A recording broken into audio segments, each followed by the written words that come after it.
Hello' ৰাইজ, আপোনালোকৰ সকলোৰে ভালনে? এয়া পিঁয়াজ লৈছোঁ এসোপামান কাটিবলৈ আৰু বহি আদা নহৰু এৰাই আছে। আজি পোলাও লোকেল চিকেন বনিব আৰু পোলাও বনিব। গেছত বগা ভাত বনি আছে আৰু পোলাও কাৰণে চাউলৰ পৰা লৈ চব বস্তু ৰেডি কৰা হৈ গ'ল। আলু বইল হ'ব দি দিছোঁ গেছত। ইফালে বৰ মাৰ কাৰি আছে আৰু চকা জ্বলাই দিছে। চকাতে তৰকাৰী আৰু পোলাও বনোৱা হ'ব। ইফালে তৰকাৰীৰ কাৰণে মছলা ৰেডি হৈ গ'ল, চব কামেই হৈ গ'ল। আৰু ইফালে ভাত পোলাও আৰু তৰকাৰী তুলি দিয়াৰ পিছত আমি বহি পিনি গোটেইখিনি চাহ খাই আছোঁ আৰু আমাৰ অকণমানিটো খেলি আছে। তাই গোটেই ঘৰটো গৰম উঠাই থয়, কৈছোঁ নহয়।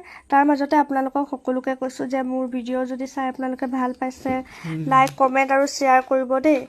আৰু অকণমান মৰম দিব যাতে মোৰ আৰু মটিভেশ্যন হয় মোৰ ভিডিঅ' বনাবলৈ। বা বহুত কষ্ট হয় ন, আপোনালোকে জানে কণ্টেণ্ট ক্ৰিয়েটাৰকেইটা। তেতিয়া ট্ৰাই কৰি আছোঁ যে ভাল ভাল কণ্টেণ্ট আনিবলৈ। আপোনালোকে যদি ভাল পায় সকলোৱে ফ'ল' কৰিব আৰু লাইক কমেণ্ট চব কৰিব দেই।